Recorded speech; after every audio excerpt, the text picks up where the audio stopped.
Okay, let's dive into this. Welcome to today's Explainer, where we're unpacking what has to be, hands down, one of the most fascinating urban paradoxes of the 21st century. We're looking at Ordos. Now, this is a place that was famously, and honestly perhaps pretty unfairly, dubbed the world's biggest ghost city. But as we're about to discover together, the story happening on the ground today is completely different from those old headlines you might remember.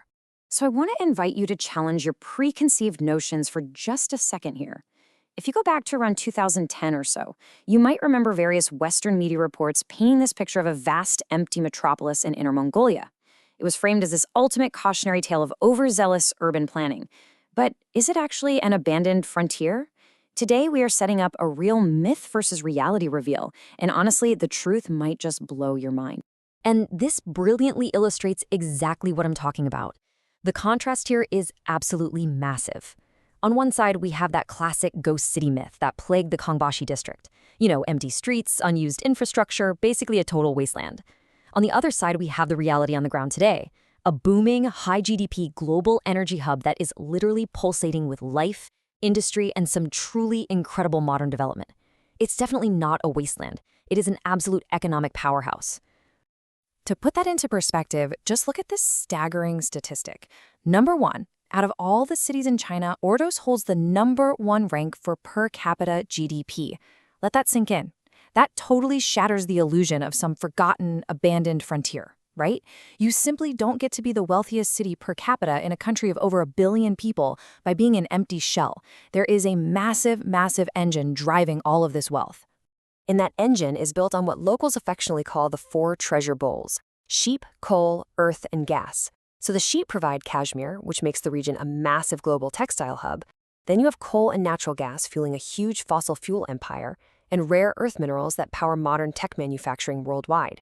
To give you a real sense of scale here, the natural gas and coal from Ordos alone lights up 1 in every 5 light bulbs in the entire Beijing region and guarantees energy for 25 different provinces.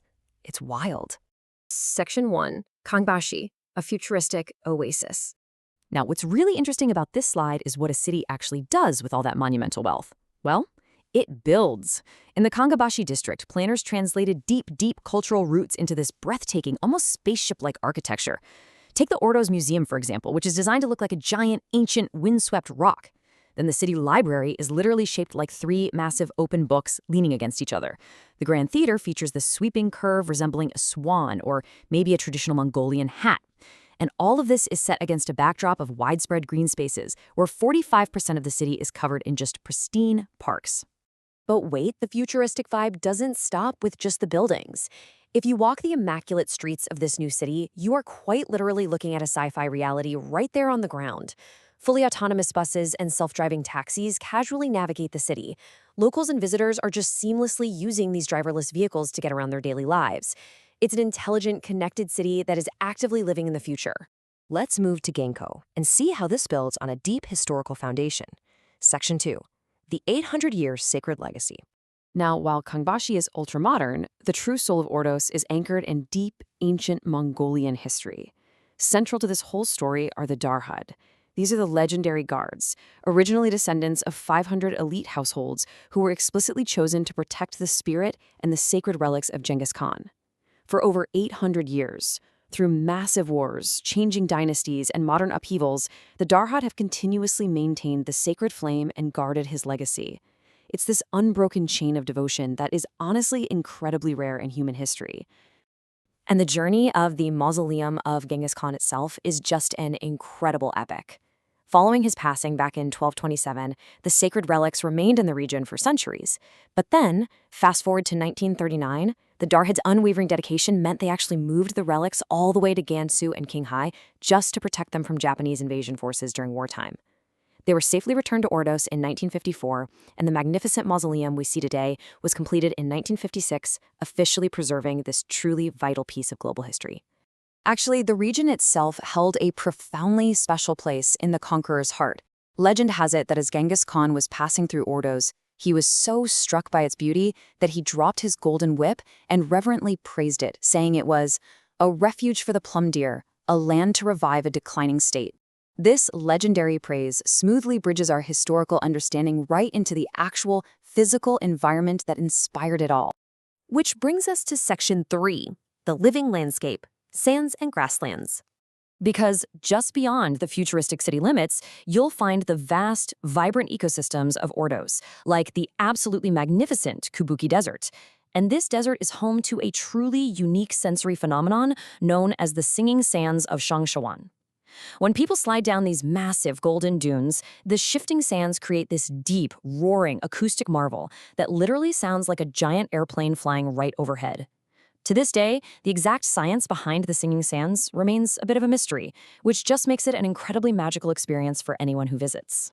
So the crucial point is that Ordos is far, far more than just architecture and industry. It is a vibrant, living culture. Out on the grasslands, you can witness massive cultural events like traditional Mongolian bouquet wrestling tournaments featuring over 500 participants. You can experience the grand Shogun Saluke spring ceremony, where milk from 99 white mares is traditionally offered to the heavens. You have sacred fire rituals passed down through generations, living right alongside rich culinary traditions built around roasted lamb and dairy. The true pulse of Ordos is deeply, deeply connected to its people and its nature. And all of this brings us full circle to the city's famous modern nickname, the Warm City. It's a title that perfectly ties together its massive energy output, literally warming and powering millions of homes across China, with the genuine warmth, hospitality, and rich cultural fires kept alive by the people who actually call it home. It's a city that defied the desert and, frankly, defied its critics to truly feel the future. So I'll leave you with this question to ponder based on everything we've looked at today.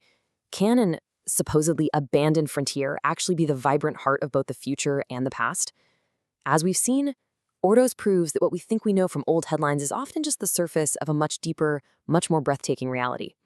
Thanks so much for joining me on this explainer, and I really hope this sparked your curiosity to look a little closer at the world around you.